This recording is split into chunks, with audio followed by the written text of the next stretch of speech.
오늘 우리에게 주시는 하나님의 말씀은 마태복음 17장 22절부터 23절입니다. 제가 봉독하겠습니다. 갈릴리에 모일 때에 예수께서 제자들에게 이르시되 인자가 장차 사람들의 손에 넘겨져 죽임을 당하고 제3일에 살아나리라 하시니 제자들이 매우 근심하더라. 아멘. 오늘은 마태복음 17장 22절부터 23절입니다. 순한 예고와 근심하는 제자들이라는 제목으로 우리가 함께 말씀을 나누겠습니다. 예수님께서 이제 그 북쪽의 사역을 한 바퀴 도시고 그리고 다시 내려오셨어요. 갈릴리에 이제 오셨어요. 갈릴리에 도착하셨을 때 예수님께서 제자들에게 다시 한번 죽음과 부활에 대해서 말씀하십니다. 이 말씀을 들을 때 제자들이 매우 근심하게 돼요. 예수님께서는 반드시 십자가를 가셔야 합니다. 십자가로 가셔야 돼요. 왜냐하면 이것이 제자들과 그리고 많은 사람들 그리고 저와 여러분들이 구원을 받는 유일한 방법이기 때문이에요. 우리가 하나님의 나라의 백성이 되는 유일한 방법이 예수님께서 십자가를 지시는 겁니다. 예수님께서 이 땅에 오신 것도 그 목적이에요. 십자가에 지시기 위해서, 죽으시기 위해서 오신 거예요. 사람들의 죄가 어떻게 해결할 수 있는 방도가 없습니다. 어떤 방법으로 또 어떤 내용으로도 사람들이 죄를 해결할 수 있는 길이 없어요. 죄의 값은 사망이고 죽음이기 때문에 죄값을 치르면 다 죽게 돼 있고 죄를 벗어날 수 있는 길이 없는 것입니다. 하나님께서 유일한 한 가지 길을 내신 것이 죄 없으신 분이 오셔서 죄를 대신하시는 거예요. 그게 십자가고요. 그래서 성자 우리 하나님께서 성자 하나님 예수님께서 우리 가운데 오시게 된 거죠. 십자가에 죽고 우리를 구원하시기 위해서. 그리고 그것을 위한 모든 준비를 하시고 공생애를 시작을 하신 겁니다. 제자들을 불러 모으시고 제자들과 함께 다니시면서 그 비밀과 그 사실에 대해서 가르치시는 거예요. 병을 고치셔도 그냥 병을 고치신 게 아닙니다. 귀신을 쫓아내시는 일을 하셔도 그냥 귀신을 쫓아낸 게 아니에요. 예수님께서 능력이 많으시기 때문에 그냥 병을 고치시고 그냥 귀신을 쫓아내셨다. 하나님이시기 때문에 그럴 수 있는 능력이 있어서 그렇게 하셨다. 그런 게 아닙니다. 하나님께서는 그렇게 오셔서 그렇게 사역하신 게 아니에요.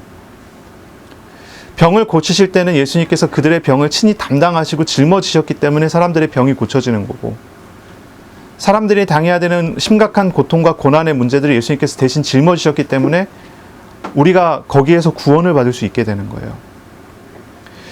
우리들이 기도해서 응답을 받습니다. 어떻게 우리가 기도해서 응답을 받습니까? 여러분 기도하시죠? 기도할 때마다 하나님께서 우리의 마음과 생각을 지키시고 우리에게 큰 응답들을 주시지 않습니까? 여러 기적도 보이시고 여러 하나님께서 준비하신 역사들을 보이시잖아요. 그게 어떻게 해서 우리에게 오는 것입니까? 단지 하나님께서 능력이 많으시기 때문에 우리가 기도할 때마다 역사하시는 겁니까? 분명한 사실이 있어요. 우리가 예수님의 십자가를 기대어 기도하기 때문에 응답받는다는 거예요. 우리가 가지고 있는 문제가 해결되는 것은 단지 하나님이 능력이 많으시기 때문이 아니라 내가 가지고 있는 심각한 죄와 고통과 고난 모든 문제들을 예수님께 짊어지셨기 때문에 우리가 응답을 받는 거예요. 우리가 예수님의 이름으로 기도합니다. 예수님의 이름으로 예배합니다. 예수님의 이름으로 우리가 나왔습니다. 그렇죠? 하나님은 영이시니 예배하는 자가 영과 진리로 예배할지니라 그랬어요. 이게 무슨 말씀입니까? 하나님께 예배하는 사람은 예수님의 영으로 예배해야 돼요. 진리이신 예수님을 통해서 예배해야 돼요. 그게 예배지. 영과 진리라고 하니까 우리가 육신을 쳐서 복종시키고 우리의 영을 살려서 영으로 예배드린다. 그런 의미가 아니에요. 전혀 그렇지 않아요. 그건 분명히 얘기하는 거예요. 진실한 영, 참된 영이신 예수님께서 계시기 때문에 우리가 예수님을 통해서 예배하고 진리이신 예수님이 계시기 때문에 예수님을 통해서 하나님을 만나는 거예요. 우리의 기도는 예수님을 통해서 하는 것이고 우리의 예배는 예수님을 통해서 하는 거예요. 예수님의 십자가에 의해서 우리가 이루어진다는 것을 알아야 돼요. 우리가 단순히 기도해서 응답받는 게 아니라 그 기도의 응답은 예수님의 피값에 의해서 우리가 받는다는 것을 아셔야 돼요. 그게 예배이고 그게 기도이고 그게 우리의 신앙생활이라는 거죠. 우리가 당장 나가갖고 물건을 살려고 해도 돈을 주고 가치를 지불하고 사와요. 돈을 주지 않고 가치를 지불하지 않고 사올 수가 없죠. 우리가 하나님으로부터 응답을 받는 것은 우리가 응답받을 만한 어떤 내용과 가치가 하나님께 지불이 됐다는 거예요. 그것이 예수님의 피로 인해서 지불된 가치라는 거죠. 율법을 우리가 잘 이해해야 돼요. 우리가 신명기를 우리가 보면은 신명기 율법, 신명기적 사관 이런 식으로 표현하는데 이런 말씀이 있습니다. 순종하면 복받고 불순종하면 저주받는다는 거예요. 이게 신명기적 사관이라고 그러거든요. 이걸 가지고 역사를 이해를 해요, 사람들이. 이스라엘의 역사를 이걸 가지고 이해할 수 있을까요? 이 신명기적인 시각을 가지고 이런 눈을 가지고 역사를 이렇게 보는 거예요. 이스라엘이 왜 망했냐? 불순종해서 망했다. 때때로 사람이 복을 받아요. 왜 복을 받느냐? 순종해서 복을 받았다. 이것을 하나님께서 분명히 이야기를 하셨지만 이게 실제로 이스라엘에게 적용된 적은 없어요. 우리가 이걸 좀 생각해 봐야 되거든요. 저와 여러분이 신앙생활을 지금까지 해왔어요. 순종하면 복받고 불순종하면 저주받는다고 하는 이 말씀이, 이 율법인데요. 이 말씀이 우리에게 실제로 적용된 적이 있습니까? 이런 질문을 해보자는 거예요. 어떤 사람은 이야기하기를 내가 하나님 바라보고 기도했더니 이런 응답을 받았습니다. 내가 하나님 말씀을 붙잡았더니 이런 응답을 받았습니다. 얘기하는데 저는 그럴 때 좀 질문해보고 싶은 생각이 들거든요. 하나님의 말씀을 붙잡고 기도한 게 24시간 중에 몇 분이나 됩니까? 그러면 하나님 말씀 붙잡지 않고 하나님을 외면하고 하나님이 아닌 다른 것을 따라가는 시간이 24시간 중에 얼마나 됩니까? 제가 가만히 어떤 사람을 관찰해 봤더니 24시간 중에 딱 5분 정도 하나님 바라보면 본인이 은혜 받고 복 받고 하나님 일을 하신다는 거예요. 그러면은 23시간 55분은 하나님 안 바라봤는데 그럼 저주 받았나요? 이렇게 생각을 해보자는 거예요. 이렇게 생각해보자는 거예요. 이스라엘을 보니까요. 이스라엘은요. 불신앙하고 또 불신앙하고 또 불신앙하고 계속 불신앙의 연속이에요. 그러면 이스라엘은 망하고 또 망하고 또 망하고 저주받고 계속 망하고 자꾸 망하고 끝까지 망해야 되는데 이스라엘 왜 망하지 않나요? 하나님 바라보면 복 받는데요. 하나님 안 바라보면은 문제가 와요. 그러면 이스라엘은 문제투성이어야 되고 이스라엘은 하나님의 도움을 전혀 받을 수 없는 민족이어야 되잖아요. 그런데 하나님께서 처음부터 끝까지 그들을 지키세요. 사실 이제 신학자들이 신명기를 가지고 역사를 이해하려고 하는 그런 경향들이 있는데 아무리 성경을 읽고 또 역사를 찾아봐도요. 신명기적인 사관 가지고 역사 이해가 안 돼요. 이스라엘이 불신앙해갖고 어려움 당하고 하나님께서 복 주셔서 돌이켜서 복을 받아요. 모든 것의 주체와 주관은 하나님의 공의가 아니고 사랑을 위주로 움직여지더라고요.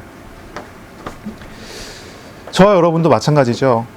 하나님께서 우리의 연약함을 보시고 아시고 그것에 따라 우리를 평가하고 우리를 징계하시지 않았어요. 우리를 평가하고 우리를 이끌어 가시는 모든 것은 예수님의 핏값에 달려서 우리에게는 언제나 은혜와 사랑으로 대하시는 것을 우리는 경험하게 됐죠. 우리가 이런 것을 생각을 해봐야 돼요. 우리는 하나님 앞에 불순종 계속 했는데 왜 하나님께서는 침묵하고 계셨을까요? 우리가 하나님 앞에 잠깐 나왔을 때 왜 하나님께서 우리를 이렇게 복을 주시고 은혜를 주실까요? 사람들이 기도를 한다고 그러는데 열심히 기도를 하는데 믿음의 기도인가요? 불신앙의 기도인가요? 사실 대부분이 불신앙의 기도더라는 거죠. 그러면 하나님께서 그의 불신앙을 보시고 징계하실까요? 그렇지 않잖아요. 예수님께서 죽음과 부활에 대해서 말씀하셨어요. 갈릴리에 오셔서 예수님께서 죽음과 부활을 얘기하셨어요. 그것 때문에 오셨고 그렇게 해야지만 제자들을 살릴 수 있고 하나님의 나라가 임하게 되고 그렇게 해야지만 우리 모두가 다 살 수가 있어요. 그런데 그 말을 들은 제자들은 매우 근심하기 시작을 합니다. 매우 근심해요. 예수님께서 고난을 당하신다 하니 이 제자들도 자신들이 당할 고난에 대해서 걱정이 되는 거죠. 예수님께서는 제자들에게 이 십자가의 길에 대해 설명하시고 변화산에서 영광스러운 모습을 보이셨잖아요. 제자들에게 알려주셨어요. 가르쳐 주셨어요. 이해할 수 있게 하셨어요. 확신할 수 있게 하셨어요. 그 십자가를 통해 영광으로 간다는 걸 알게 하셨어요. 그러면서도 제자들은 다시 근심합니다. 또 근심해요. 예수님이 가실 고난과 죽음의 길을 만류하고 반대해요. 많은 기적과 많은 체험들을 하지만 그러나 다시 돌아옵니다. 다시 돌아와요.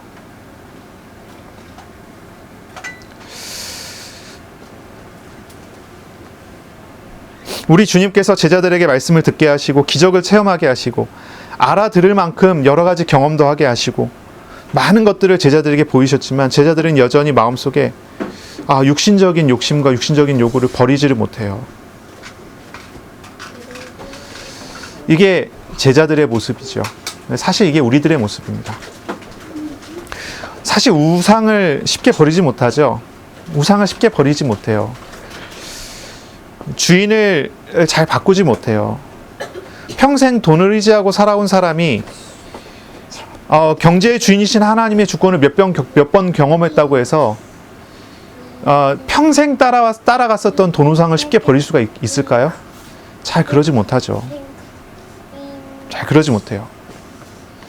돈에 의해서 얽매인 삶을 오랫동안 살아온 만큼 돈에 대한 우상 버리는 게 쉽지 않을 거예요. 평생 육신적인 욕심을 가지고 살아온 사람들, 늘 어떤 상처가 있는 사람들은 다른 사람의 관점에 대해서 굉장히 그게 우상시 돼갖고 거기에 얽매여서 끌려다니죠. 뭐 일종의 명예욕 같은 거라고 할까요? 다른 사람이 나를 어떻게 보느냐 이거에 딱 사로잡혀 있어요. 평생 눈치를 보던 사람이 하나님께서 나를 자유하게 하셨다고 하는 것을 몇 번 경험했다고 해서 자연스럽게 다른 사람의 눈치를 보는 것을 멈출 수 있을까요? 그렇지 못한 거예요. 육신적인 욕심이 명예욕이 경제욕이 평생 가지고 온 그 모든 것들을 다 버리고 예수님 따라가는 게 쉽지가 않지요. 예수님께서도 아시고 또 말씀하시고 아시고 또 책망하시고 하는 거예요. 이런 과정을 통해서 예수님께서는 제자들을 훈련시켜 나가시는 거예요. 계속 준비시켜 나가고 훈련시켜 나가시는 거예요. 제자들이 이제 그러한 우상이 의미 없다는 것을 이제 알아가게 하고 예수님의 십자가와 예수님을 따라가는 길이 어떤 것인지를 더 분명하게 알아가게 하는 여러 훈련들을 만들어 갖고 이끌어 가는 거죠. 제자들은 3년간 예수님을 따라다니면서 예수님께 배우고 그리고 부활하신 예수님을 만났어요. 그리고 승천하시고 성령이 오셔서 성령을 또 만났어요. 자, 그러면은 제자들이 3년간의 훈련과 부활하신 예수님을 만난 체험과 성령이 오신 것까지 체험했으면 이제 제자들이 다시 불신앙 안 해야 되잖아요. 할까요? 안 할까요? 또 불신앙하죠. 계속 불신앙하죠. 끝까지 불신앙해요. 그게 사람이에요. 우리에게 있는 우상은 우리가 육신을 떠날 때까지 우리는 싸워야 되는 대상이 되고 우리가 그것을 바라보면서 그것과 함께 또 살아가야 되는 그런 내용이 돼요. 우리가 이것을 알아야 되겠죠. 하지만 이것으로 그냥 끝나는 것이 아니에요. 우리는 오늘 말씀을 통해서 두 가지 큰 것을 조금 생각을 해봐야 돼요. 두 가지 과정을 생각해 봐야 돼요. 이 시작과 과정이라는 거예요. 시작을 생각하고 과정을 생각해 봐야 될 것 같아요. 시작과 과정. 먼저는 시작은요, 부르심과 부르심의 목적을 확인해야 된다는 거예요. 그래야 된다는 거죠. 주님께서 우리를 부르셨어요. 이게 소명이라고 그러는데 소명과 그리고 소명의 목적을 우리가 생각을 해야 돼요. 우리가 목적을 가지고 있는 사람과 목적이 없는 사람과의 차이가 있죠. 몇 년 전에 한 20년 전인가요? 굉장히 유행했던 책이 하나 있죠. 목적이 이끄는 삶이라고 들어보셨나요? 목적이 이끄는 삶이라고. 그 책 한번 읽어보셨다면 그 책에서 이야기하고 있는 내용이 그래요. 목적을 두고 가는 것과 두지 않고 가는 것에 차이가 있다는 거예요. 그걸 이제 뭐 성경 가지고 이렇게 저렇게 막 이렇게 열심히 써놨는데 사실 그냥 자기계발서라고 해도 큰 차이가 없는 그런 내용이죠. 그 책에서 이야기하고자 하는 것을 이야기하고 싶은 건 아니에요. 하나님께서 우리를 어떻게 부르셨고 우리를 부르신 하나님께서 우리를 어디로 가게 하시기를 원하시는가를 우리가 봐야 된다는 거예요. 이것이 우리에게 먼저 우선이에요. 그 다음에는 우리는 과정을 봐야 돼요. 우리가 살아가는 과정이 어떻게 살아가줘야 되는가 하는 거예요. 먼저 우리는요, 부르심과 부르심의 목적을 확인하고 그 목적대로 나아갈 수 있어야 됩니다. 첫째는 우리가 인생의 목적지를 정하는 거예요. 인생의 목적지가 무엇인가? 여러분 무엇을 바라보고 사십니까? 무엇을 바라보고 사십니까? 때때로 저와 함께 사시는 여자분께서는 큰 아파트를 늘 저한테 이야기를 하세요. 큰 아파트. 때때로 그런 것이 이제 목적처럼 다가오기도 하고요. 또 뭔가 이렇게 경제적으로 부유하게 되는 것, 이런 것을 생각하게도 되죠. 물론 이제 그렇게 생각했다, 그래 우리는 하나님 자녀니까 하나님 하시는 대로 해야지 하고 돌아오지만, 우리에게 있어서 목적이라는 것이 이런 것도 오고 저런 것도 오고 왔다 갔다 한다는 거 우리가 생각해 봐야 돼요. 우리가 가야 될 목적지는 무엇입니까? 하나님께서 우리에게 보여주신 것, 그것을 우리가 따라가는 것이 우리가 가야 되는 목적이잖아요. 목적지가 되잖아요. 그 무엇입니까? 예수님께서 가신 길입니다. 그리고 그것이 우리가 따라가야 되는 목적지가 돼요. 예수님 가신 길. 그래서 우리 이런 질문을 해야 돼요. 예수님께서 가신 길을 내가 목적지로 두고 있는가? 그렇습니까? 그것과 상관없이 그냥 매일매일 되는 대로 살아가고 계십니까? 회사를 다니시는 분이 회사에서 성공적인 하루의 삶을 사는 것을 하루의 목적으로 되고 계신 사람들이 많단 말이죠. 오늘 하나님 기도하는 거예요. 오늘 하나님 회사에서 문제 일어나지 않고 도와주시고 성공적으로 일을 잘할 수 있도록 도와주세요. 그게 목적이에요. 그게 과연 예수님 가신 그 길일까? 예수님께서 가시는 길일까 하는 거예요. 예수님께서는 제자들에게 말씀하셨단 말이죠. 십자가의 죽음과 부활, 순환 예고를 하셔요. 그게 예수님의 목적지예요. 예수님께서 가셔야 되는 길이에요. 그걸 제자들에게 이야기하셨어요. 오늘 내가 가는 길은 그 길이다라고 얘기하세요. 그런데 제자는 받아들일 수가 없어요. 매우 근심합니다. 매일 아침 우리는 일어나서 회사를 가든 사람을 만나든 일을 시작하든 자녀들을 집에서 양육을 하던 집안일을 하던 목적을 두고 있지 않겠어요? 아침에 우리는 기도하잖아요. 어떻게 기도합니까? 예수님의 길을 바라보고 기도하는 사람입니까? 아니면 다른 것입니까? 우리가 가야 되는 길은 좁은 길입니다. 예수님 가신 길이에요. 좁은 길. 고난의 길이에요. 예수님께서는 말씀하시기를 나를 따라오려거든 자기를 부인하고 자기 십자가를 지고 나를 쫓을 것이라 했어요. 자기를 부인하지 않으면 갈 수 없는 길이고요. 자기 십자가를 지지 않으면 갈 수 없는 길입니다. 그게 예수님 가시는 길이에요. 그것을 따라가는 것. 예수님께서는 제자를 부르시고 제자의 길을 제시하시고 제안하시는데 고난과 십자가의 길로 제시하시고 고난과 십자가의 길로 제안하셨어요. 여러분은, 저와 여러분은 매일매일의 삶을 살면서 그것을 바라보고 있습니까? 고난과 십자가를 바라보고 그것이 나의 길이라 생각하고 그 길을 가려 하고 계십니까? 아니면 그 길을 가야 될지도 모른다는 생각에 근심하고 있습니까? 이 제자들처럼. 어떠십니까? 이것을 우리가 생각해 봐야 돼요. 예수님이 준비하신 길, 하나님이 준비하신 길을 우리 주님과 함께 주님의 뜻에 순종함으로 걸어가야 하는 것이 우리의 시작이어야 해요. 매일의 시작이 이렇게 나와야 되고요. 매주의 시작이 이렇게 나타나야 돼요. 그러나 그것이 고난의 길이지만 고난이 아닌 것은 고난을 짊어지신 예수님과 함께 가는 길이기 때문이에요. 주님께서 함께 하시기 때문에 그것이 고난의 길일지라도 가는 것입니다. 그리고 실제로 그것은 나에게 고난되지 않죠. 늘 도우시고 늘 함께 하시는 하나님을 보게 하시기 때문이죠. 하나님께서 함께 하시지 않는다면 그 길은 정말로 근심해야 되는 길이 맞아요. 하지만 하나님께서 함께 하신다면 그 길은 근심하는 길이 아니라요. 세상 중에 고난처럼 보이지만 하나님의 나라의 축복이죠. 놀라운 은혜가 있는 길이 우리의 길이라는 것을 알게 됩니다. 아브라함은 어떻습니까? 아브라함은 갈대아 우르에서 떠나서 하나님의 부르심을 받았어요. 하나님께서 아브라함을 부르셨을 때 아브라함은 거기에 순종했습니다. 물론 시간이 걸렸어요. 바로 떠나지 않았죠. 친척과 다 데리고 하란까지 갔다가 하란에서 머물다가 아버지가 돌아가신 다음에 돼서야 다시 떠났어요. 반쯤 순종했다가 완전히 순종하는 걸로 이제 넘어간 것 같은데, 아브라함은 어쨌든 하나님의 부르심을 받았을 때 하나님이 보여주신 목적지를 보고 나아갔던 사람입니다. 출발했던 사람입니다. 그 당시에 가장 살기 좋은 도시인 갈대아 우르를 떠나요. 그리고 척박하다고 알려져 있는 가나안을 향해서 갑니다. 갈대아 우르 유적이 아직도 남아있죠. 우르라는 지역의 유적. 거기는요, 아주 유명한 우상을 만들어 파는 도시고, 거기는 유명한 달신을 숭배하는 도시입니다. 거기 달신을 숭배하는 큰 우상들과 신전들이 거기에 있어요. 지금도 아직 남아있는 그것이죠.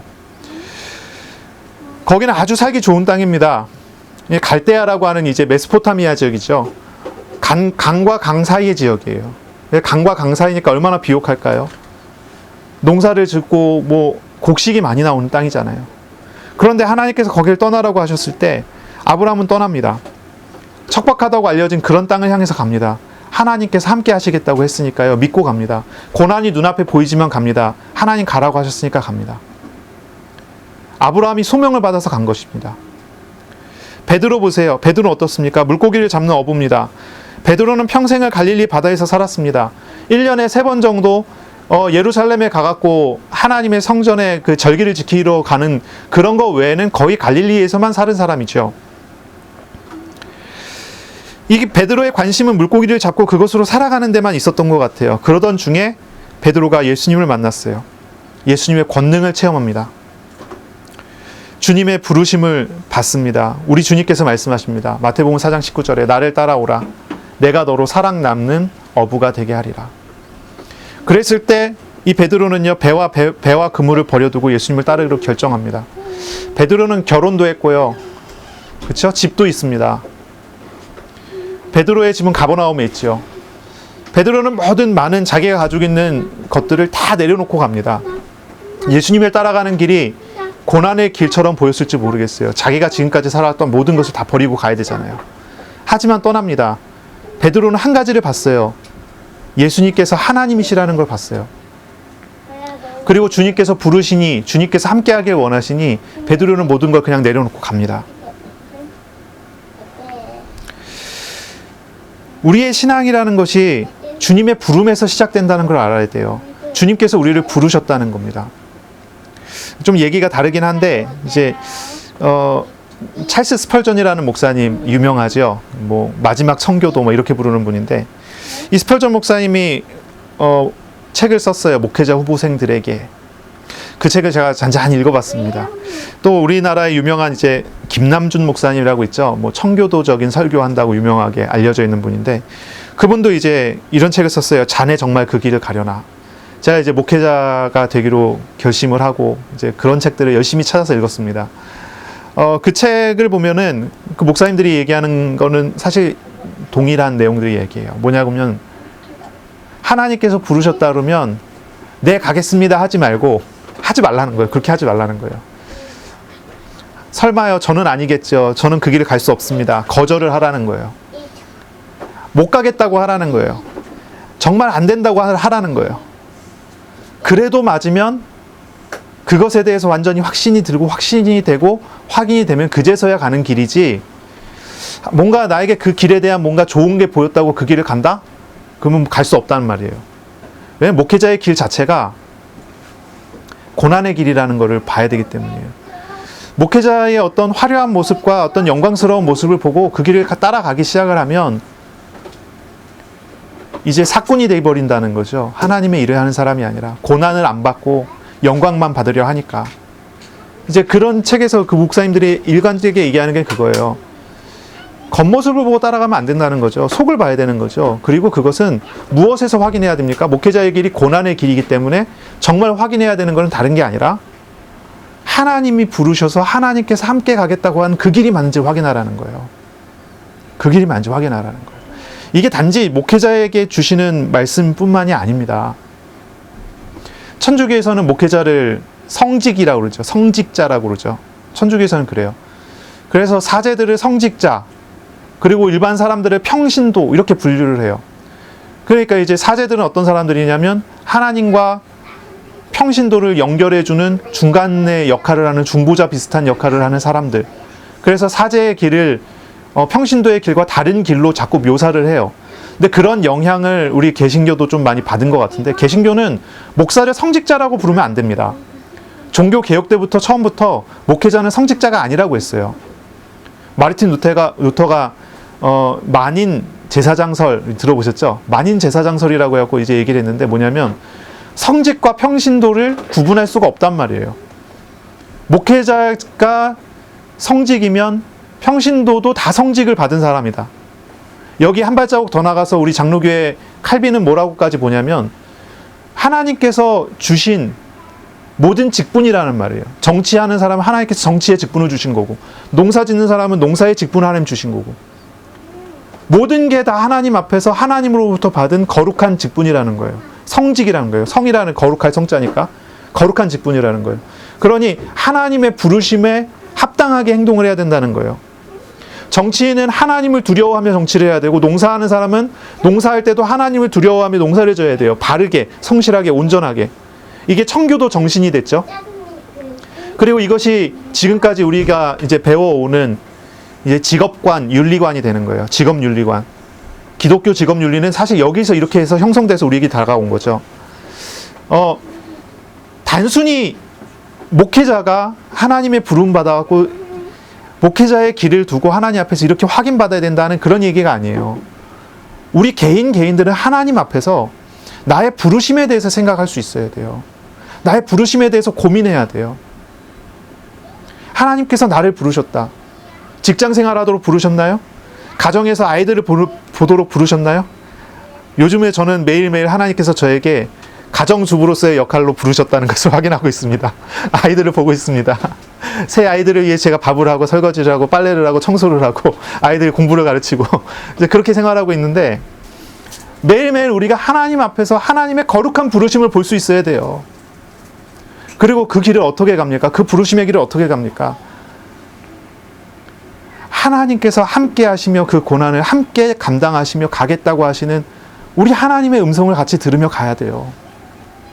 그게 확인돼야 됩니다. 회사에서 나가서 일을 할 때, 병원에 나가고 환자를 만나고 의사를 만나고 동료를 만나고 일을 할 때 뭘 봐야 합니까? 거기에서 내가 할 일이 어떤 건지, 내가 거기서 감당해야 되는 게 어떤 건지 거기에 고민하기보다 하나님이 나랑 함께 하시고 하나님 나에게 맡기신 일을 하나님 나랑 어떻게 동행하시며 그 일을 해 나가실지에 대한 고민이 먼저 돼야 돼요. 그거에 대한 기도가 돼야 돼요. 그리고 하나님이 나와 함께 하시는 중에 나에게 맡겨준 일들을 해 나갈 수 있어야 돼요. 그것이 고난에 대처하는 자세예요. 고난에 부르신 우리 하나님을 보는 믿음이에요. 이게 시작이에요. 하루의 시작에서 우리가 여기에서 나와야 되고 여기서 진행이 돼야 돼요. 이거 되어지지 않으면 사실 우리는 어떻게 합니까? 그냥 되는 대로 간다는 생각할 수밖에 없어요. 다른 목적 가지고 우상 따라갈 수도 있고요. 아니면은 그냥 이렇게 되든 저렇게 되든 상관없이 그냥 매일매일 의미 없이 흘러갈 수도 있단 말이죠. 마귀는 그런 걸 요구하는 거예요.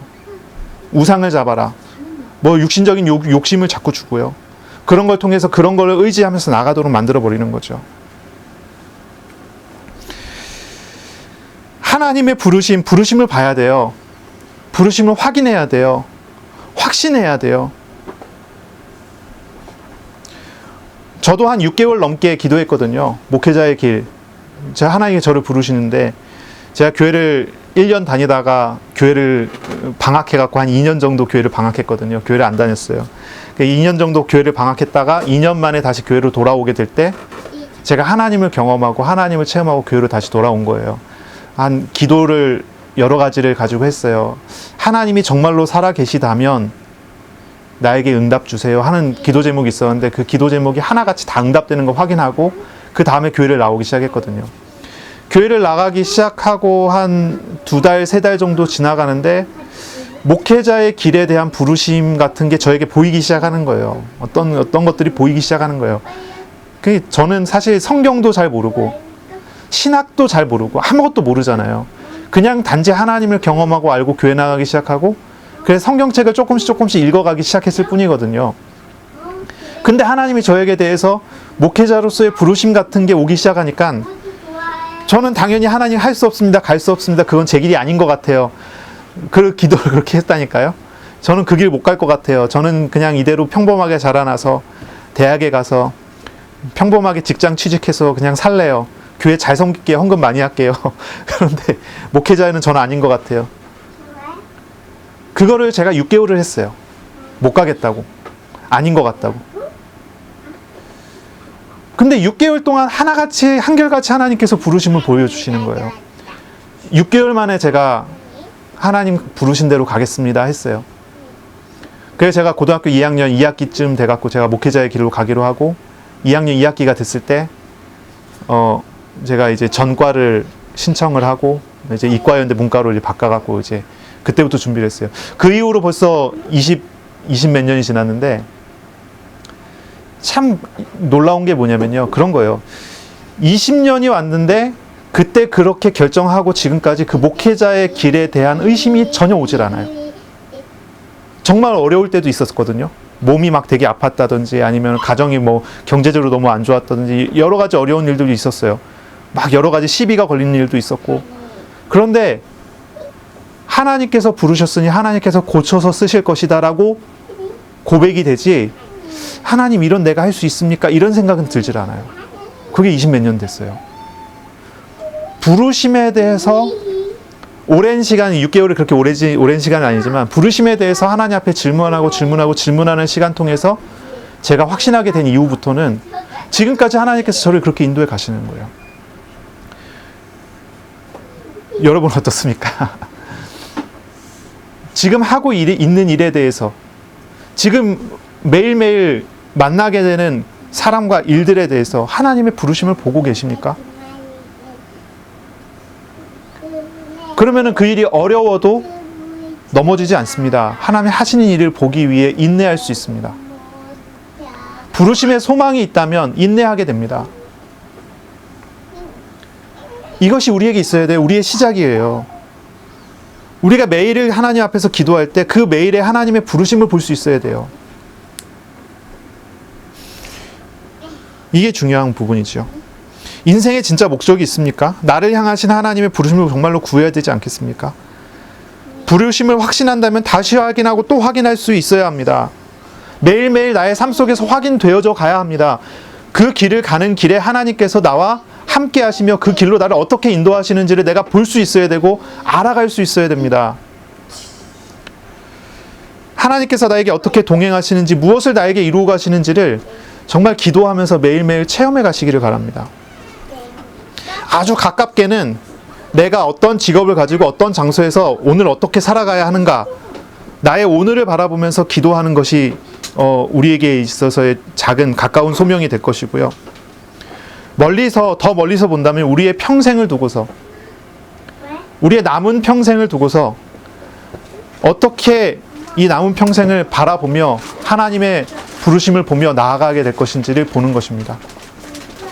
앞으로 뭐 40년이 되든 50년이 되든 더 짧으신 분은 20년, 30년을 바라보더라도요, 그 남은 평생을 두고 하나님이 나에게 부르신 부르심의 목적을 생각하고 기도하며 하나님 앞에 확인해야 된다는 거죠.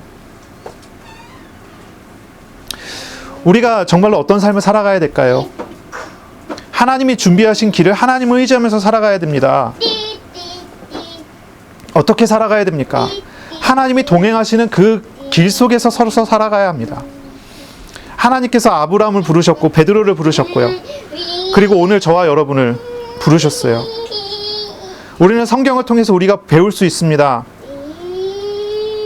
우리가 어떠한 직업을 갖고 어떠한 길에 서고 우리의 평생에 어떠한 길을 향해서 걸어가야 될지, 그럼 우리가 기도하면서 하나님께서 각 개인마다 주시는 은혜에 따라 나아가게 될 것입니다. 어떤 사람은 목회자로, 어떤 사람은 회사원으로, 어떤 사람은 뭐 가정주부로 하나님 부르심이 있겠죠. 직업에 대해서 뭐 그렇게 되겠지만 더 근본적으로, 아주 근본적으로 우리가 생각했을 때 우리는 예배로 부르셨다는 것을 생각해야 되고요.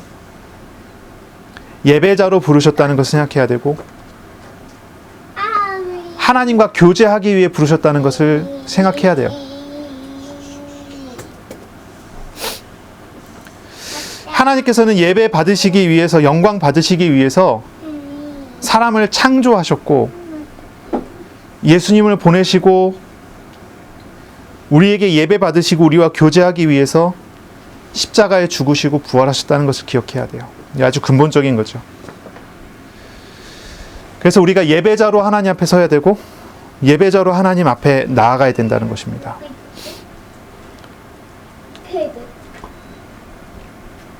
그러면서 이제 각자가 지체로서 각자 위치에서 하나님의 부르심이 다 다르겠죠. 하나님의 공통된 부르심이라면 예배자로 부르셨다, 이제 거룩한 직분으로 부르셨다고 한다면, 그리고 각 지체마다 하나님 부르시는 모양들이 다 달라요. 각자의 위치, 각자의 역할이 다 다를 겁니다. 그리고 그 역할에 따른 하나님의 부르심은 하나님이 동행하시며 그의 삶 속에서 성취해 가실 어떤 것으로 하나님의 영광으로 나타나게 될 것입니다. 그러니까 서로가 각자의 위치에서 인도받아야 되고요. 함께 이후에는 함께 연합해서 한 몸이 이루어지는 하나님의 나라가 됩니다. 알아들으시는지 잘 모르겠지만 그렇기 때문에 우리가 각자가 자신에게 주신 일과 직업과 업무에 있어서 하나님과 동행해야 되고요. 하나님 앞에서 성실하게 자신의 삶을 매일매일 소명 부르심 앞에서 살아가야 하는 거죠. 예배자로서 하나님 앞에 서고 그리고 각 지체가 자기의 일 속에서 하나님이 하시는 일들을 봐야 돼요. 예배를 두 가지로 이야기를 한다면 첫째는 우리가 모여서 드리는 공예배가 주일 예배, 공예배라고 부르죠. 이 예배가 있어요. 이 공예배로 우리가 하나님 앞에 드려야 돼요. 하나님께서 우리 공동체에 주시는 말씀 이걸 들어야 돼요. 공동체에 말씀하시고 공동체를 통해 하나님께서 일하시는 일들을 말씀을 통해서 알아가죠. 목회자는요, 자신의 의무를 다해야 돼요. 하나님의 말씀을 성실하게 강론해야 됩니다. 하나님이 부르신 목적대로. 우리 성도들은요, 하나님이 부르신 목적대로 말씀을 따라 말씀하시는 하나님을 성경을 통해 강론되어지는 말씀을 통해 들어야 되고 말씀하시는 하나님을 만나야 됩니다. 공예배를 통해서. 그리고 삶에서 드려지는 예배가 있어요. 이걸 이제 어떤 선교단체는 모이는 교회, 흩어지는 교회, 로컬처치, 파라처치 이렇게 표현을 했는데 로컬처치는 이제 모이는 교회에서 공예배, 지역교회를 얘기한다 그러고 파라처치는 흩어지는 교회에서 선교하는 교회라고 얘기하는데 이게 이제 개혁신학 쪽에서 조금 이거를 정리를 해보면 이래요. 우리가 모여서 하나님의 말씀을 듣고 말씀 앞에 말씀하시는 하나님 만나고 그리고 우리가 현장에 나가서 현장에서 말씀하시는 하나님과 동행하는 삶을 산다는 거예요. 일하는 사람은 이 일 자체가 예배가 되고요. 요리하는 사람은 요리하는 행동 자체가 예배가 되도록 하는 겁니다. 그것은 그냥 단순히 내가 다른 사람들에게 먹이기 위해서 요리하는 것을 차원을 넘습니다. 하나님이 나와 함께 하시면 나에게 맡기신 업무이기 때문에 그 일을 할 때에 하나님께 영광 돌리는 일을 하는 것입니다. 실용주의적인 면에서 어떤 사람들은 접근을 해서 그 의미 없다 이렇게 얘기하는 사람이 있는데 그렇지 않습니다. 의미 없는 거 아닙니다. 하나님께서는 모든 만물을 창조하시고 모든 것을 통해 영광 받으시기 원하십니다. 우리의 모든 작은 행동과 작은 일 속에서까지 하나님께서 우리와 교제하기 원하십니다. 그러니 우리가 모여서 예배하고 우리가 흩어져서 하나님 앞에 예배에 드려지는 삶을 살아가는 것은 굉장히 중요한 거예요. 이것이 하나님 우리를 부르신 부르심의 목적입니다. 내가 하나님과 동행하게 됐을 때 내가 하나님과 함께하며 말씀하시고 동행하시고 일하시는 하나님과 내가 교제하면서 살아가는 것이 우리에게 있어서 가장 중요하게 주어지는 의무예요. 의무. 하나님 앞에 나와 예배하는 것이 의무이지만 또 우리가 삶 속에서 하나님께 예배 드려지는 것이 의무예요. 그리고 우리는 그런 삶 속에서 나와 함께 하시는 하나님이 또한 다른 사람들에게 생명을 주시는 전도가 되어지는 그런 은혜까지도 우리의 삶 속에서 보이실 거예요. 우리에게 그리스도의 향기가 풍겨나지 않는다면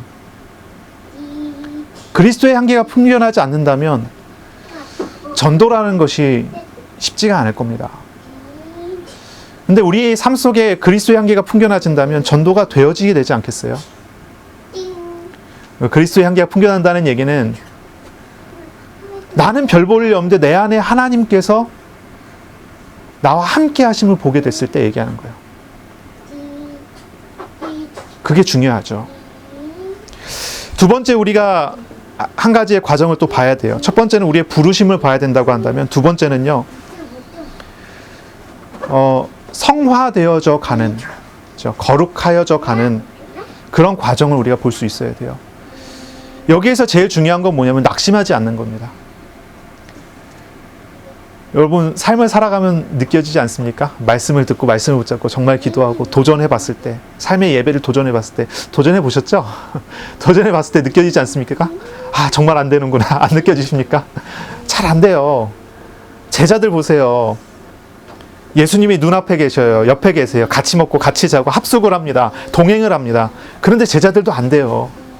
이게 우리의 본성이고요. 우리 안에 담겨져 있는 근본적인 문제예요. 죄성이라고요. 원죄라고요. 우리가 하나님을 밀어내는 성향을 가지고 있단 말이에요. 그러니 예수님께서 말씀하시는 걸 듣고 무슨 의미인지 머리로는 이해되지만 마음으로 받아들여지지가 않아요. 근심해요. 매우 근심해요.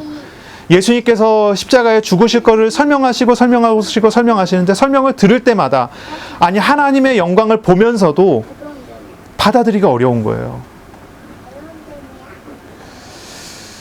여기에서 우리에게 중요한 건 낙심하지 않는 거예요. 낙심하지 않는 겁니다. 그래도 우리 주님을 믿는 것입니다. 아브라함도요, 반복적인 불신앙에 계속 넘어졌어요. 하지만 하나님께서는 아브라함을 늘 도우시고 피할 길을 내셨어요.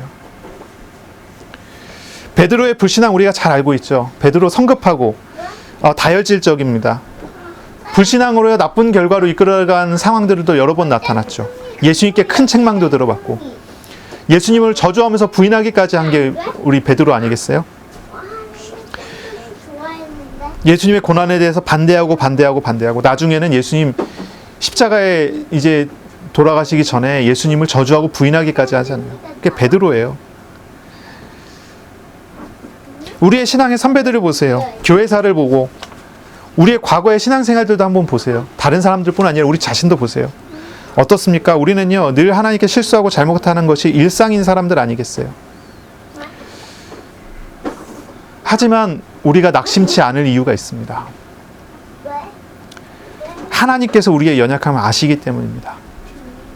우리의 연약함조차도 아시고 우리의 오늘의 삶을 허락하시기 때문입니다. 우리 주님께서는 우리의 연약함을 짊어지셨습니다. 약할 때 강함 되신다. 이런 고백을 사도 바울이 합니다. 사도 바울이 자신의 연약함을 두고 하나님께 3번을 기도합니다. 하지만 하나님께서 그것에 대한 자신의 연약함을 치유하실 것에 대한 기도를 하지만 하나님 치유하시지 않습니다. 오히려 다른 마음을 주세요. 하나님께서 다른 은혜를 주세요. 그리고 이제 사도 바울은 하나님께 감사하죠. 자신의 연약함을 부끄러워하지 않고 하나님 앞에 하나님께 자랑하는 자가 됩니다. 하나님께 자랑하는 사람이 되죠.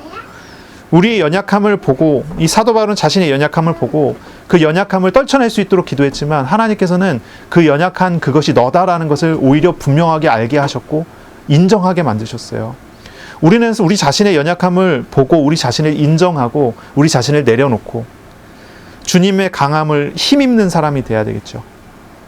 주님을 의지하는 사람이 돼야 되겠죠. 이 고린도후서 12장 9절 10절 그 정도에 나오는 말씀이죠. 나에게 이르시기를 내 은혜가 내게 족하도다. 이는 내 능력이 약한 데서 온전하여짐이라 하신지라.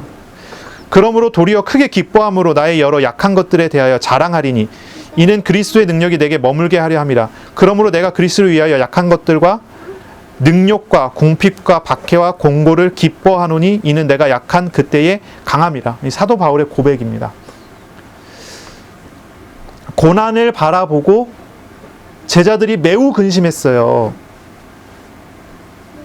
사도 바울이 자신의 고난을 바라보고 똑같이 근심했습니다. 하지만 이 사도 바울이 돌이켰습니다. 마음을 돌이켰어요. 자신에게 대해서 그렇게 근심되던 그 모든 것들이 자랑거리로 바뀌기 시작했어요. 감사의 내용으로 바뀌기 시작했어요. 돌이켰어요. 하나님의 능력이 나에게 임한다는 것을 보게 됐어요. 내가 약하기 때문에 하나님의 온전하심을 보게 됐다고 얘기를 해요. 하나님 없다면 나의 약함은 하나님이 안 계시면요 나의 약함은 절망으로 연결되기 쉽습니다. 근심으로 연결되기 쉽습니다. 하지만 하나님이 함께하는 사람에게 있어서 약함이라고 하는 것은요 하나님의 강함을 담는 그릇이 됩니다. 우리 안에 계신 하나님을 만날 때 우리의 연약함은 은혜의 발판이 되고 하나님이 행하시는 일을 보는 도구가 됩니다.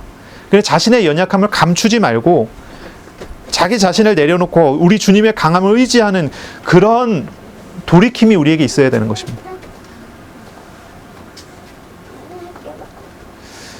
그러니 우리가 이것을 붙잡아야 되겠죠.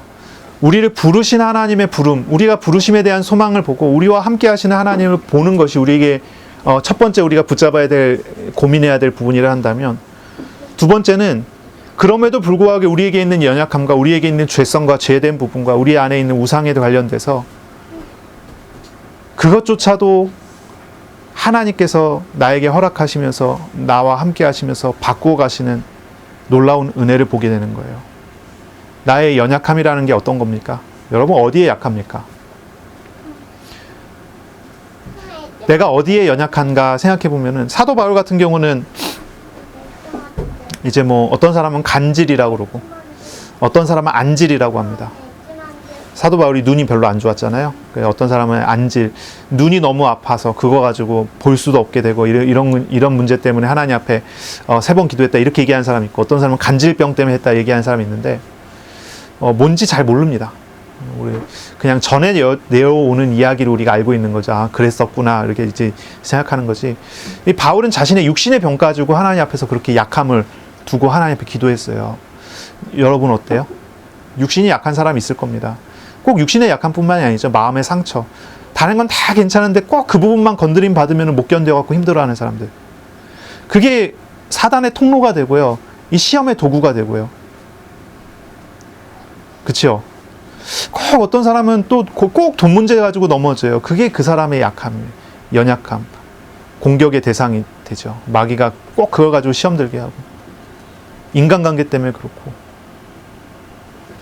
어떤 우리 안에 있는 어떤 약함이 있다면, 그것 때문에 늘 넘어지게 된다면 정말로 하나님 앞에서 보세요. 기도해 보세요. 사도 바울의 말을 우리가 잘 기억을 해보세요. 근심거리가 많지만 근심하지 않게 된 이유가 무엇입니까? 내가 그렇게 약하지만, 내가 그렇게 몸이 아프고 마음이 아프고 어떤 부분이 아프지만 내가 근심하지 않게 되는 이유는 뭡니까? 아, 하나님께서 이것조차도 짊어지고 나랑 함께 하시는구나라는 걸 알게 됐을 때예요. 그러니 내가 가장 약한 그 부분이 우리 주님께서 짊어지심을 보게 됐을 때 가장 강한 부분으로 바뀌어진다는 것을 본 거예요. 정말로 몸이 안 좋습니까? 몸이 아픕니까? 우리 이제 영상 보시는 분 중에 그런 분도 있죠. 몸이 아프신 분 있죠. 정말 기도해 보세요. 그것이 나에게 걸림돌이 될지 아니면 그것이 나에게 발판이 될지 한번 보세요. 하나님이 함께 하시면 그것은 나를 무너뜨리는 통로가 아니라 나를 세우는 통로로 바뀌어지게 돼요. 하나님이 하시는 역사들을 보시기를 바랍니다. 믿음의 눈을 가지세요. 현장을 보시고 믿음의 눈으로 기도하세요. 제자의 근심하는 것을 보세요. 제자들이 육신적인 욕심을 내려놓지 못하고 육신적인 연약함 때문에 근심합니다. 그러한 모든 부분을 우리 주님께서 다 잘 알고 계십니다. 그런데도 예수님께서는 믿지 못하는 제자들을 내치지 않습니다. 내치지 않아요. 그들을 데리고 그들을 짊어지시고 오히려 그들이 정말로 이후에 믿음의 사도가 되도록 만들어 가십니다. 훈련시키십니다. 우리에게 정말로 필요한 게 무엇입니까? 우리에게 정말로 필요한 것은 다른 게 아니에요. 우리 주님을 잘 믿는 겁니다. 우리 주님을 잘 믿는 거예요. 하나님의 사랑을 알고 그 하나님의 사랑의 손길로 하나님이 행하시는 하나님의 일을 보는 거예요. 하나님을 잘 믿는 것입니다. 하나님의 주권을 믿는 것입니다. 우리가 행할 것은요, 다른 게 아닙니다. 믿음의 눈으로 현장을 보세요. 믿음의 눈으로 현장에 하나님의 나를 그 현장에 보내신 목적과 이유를 찾으세요. 그리고 그 속에서 하나님이 나랑 어떻게 함께 하실지를 구하세요. 믿음의 눈으로 세상을 보고 현장을 보는 것입니다. 하나님께서 행하실 일을 기대하고 또 기도하는 것입니다. 하나님께 우리 자신의 영혼과 삶과 생활을 다 맡기시기를 바랍니다. 우리 주님을 신뢰하고 하나님께서 나에게 오늘 허락하신 일을 소명감을 가지고 성실하게 행하시기를 바랍니다. 하나님께서 우리의 마음과 생각을 지키시기를 축원합니다. 아멘. 한 주간 말씀을 묵상하세요. 말씀하시는 하나님을 만나시고 하나님과 동행하면서 현장에서 하나님이 이루시는 응답들을 누리시기를 바랍니다. 정말로 기도하세요. 우리의 마음과 생각을 지켜주시기를 기도하시기 바랍니다. 며칠 전에 이제 신문기사에 나온 거 보니까 이런 말이 있어요. 코로나 블루라고 제목을 붙였어요. 이 블루라는 거는 우울증 얘기하는 거죠. 이 코로나 바이러스 때문에 사람들이 우울증에 걸렸어요. 우울증 증상들이 나오기 시작을 했대요. 막 나가지도 못하고 막 TV 보고 있으면은 막 점점 막 불안해지고 뭔가 걱정이 되고 거기 사로잡혀 버리고 걱정하게 되고. 우리가 여러 가지 일들을 보게 될 때 그런 우리의 연약함이 다 드러나지 않겠어요? 하나님께서 우리의 마음과 생각을 지켜달라고 기도하시기 바랍니다. 우리에게 있는 일과 사건과 또 시험이 있다면 시험과 문제가 있다면 문제 속에서 우리의 마음과 생각을 지켜달라고, 그리고 우리 주님께서 우리 마음과 생각을 주님의 마음, 주님의 생각으로 채워달라고 그렇게 기도하시기를 바랍니다. 한국 교회와 대한민국, 전 세계 아주 혼란스럽죠. 위에서 또 기도하시기를 바랍니다. 기도합니다. 하나님 감사합니다. 오늘도 우리를 부르시고 말씀하시고 하나님 안에서 우리의 삶을 돌아보고 또 하나님이 어떻게 함께 하실지를 소망하는 말씀 주시니 감사합니다. 우리의 삶에 하나님의 부르심을 보게 하시고 우리의 개인의 매일 속에 하나님의 부르심을 알고 주님과 동행하는 하나님의 사람들 다 되게 하여 주옵소서. 우리가 가지고 있는 연약한 부분들이 있습니다. 사단의 통로가 있고 가시가 있고 시험과 문제와 고통스러운 현실들도 있습니다. 그러나 하나님 그 모든 것들이 주님 함께 하심으로 발판되기 소원합니다. 주님께서 일하시는 것을 보도록 하여 주옵소서. 주님을 더욱 믿고 의지하는 믿음의 사람들로 변화되고 세워져 갈 수 있도록 인도하여 주옵소서. 인도하시는 우리 주님을 믿고 감사합니다. 예수님의 이름으로 기도합니다. 아멘.